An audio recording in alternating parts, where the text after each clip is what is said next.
an enjoyably grown-up spy film, is what AI told me, and that is correct, and thank goodness for that. Black Bag is one such movie. There are no big-time explosions. There's one in the whole movie. There are no, I fight you in a kind of jiu-jitsu come MMA type way, using some dead person as a shield while I shoot my gun at you, that sort of thing. There's none of that.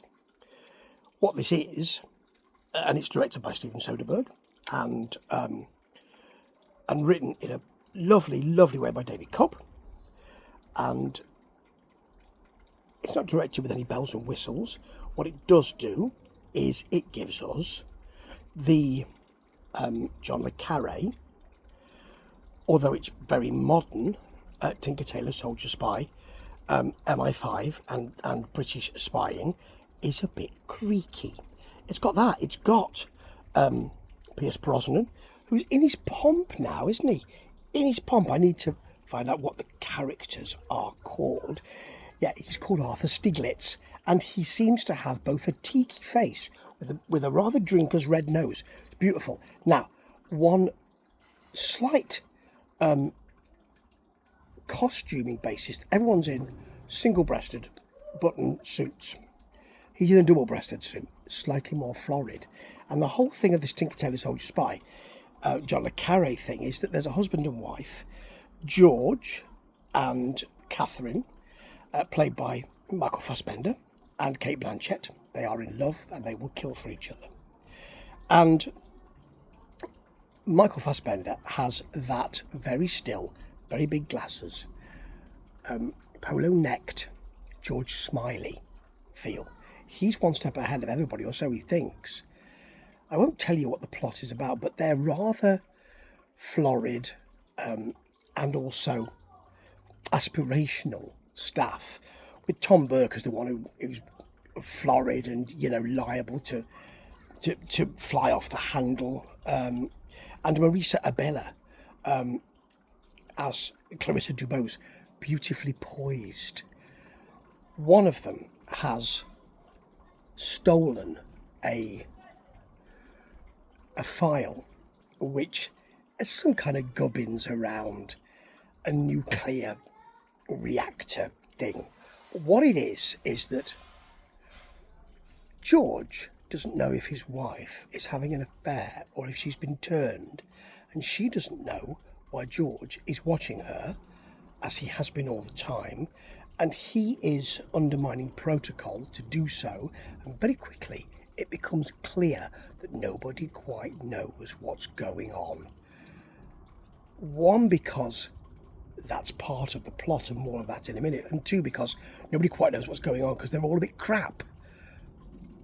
Nobody really gets anywhere with anything. None of them are completers, which is the most extraordinary thing, isn't it? Because even in the Cold War, you knew it was going to continue. Even now, with cybercrime and the rest of it, you know it's going to continue. Why would you be a completer? You don't get paid if you're a completer, are you?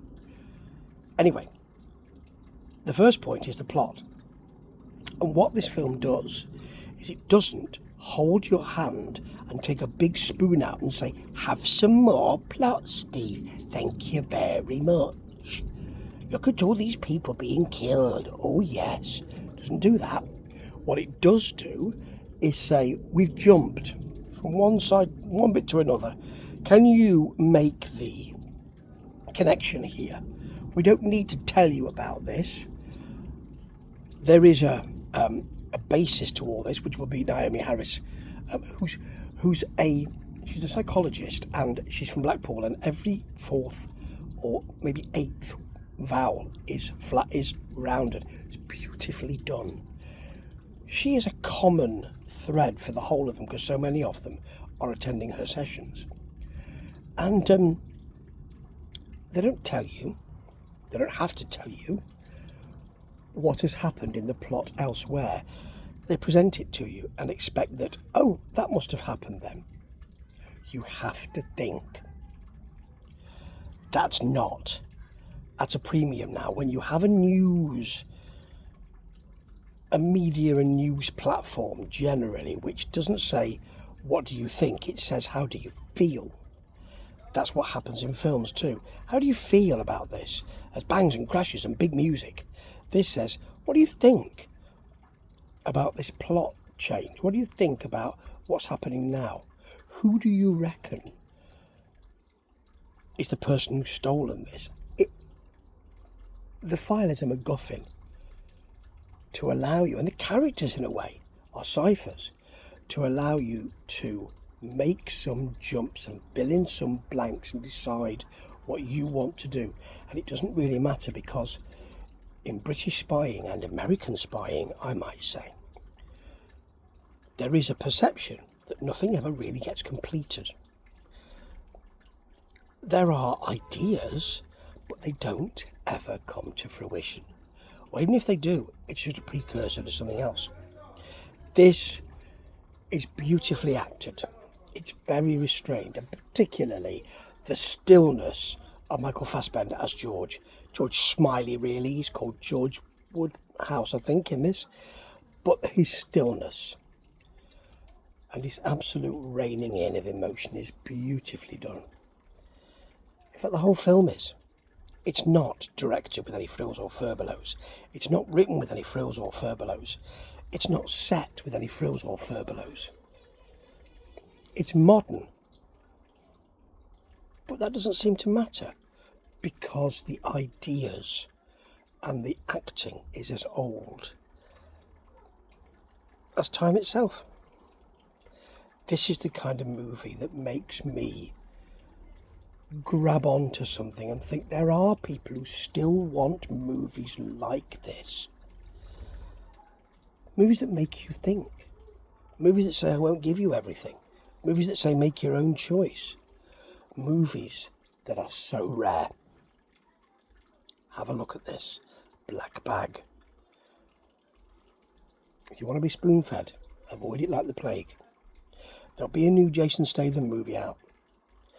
Not that I dislike his movies, they're fine.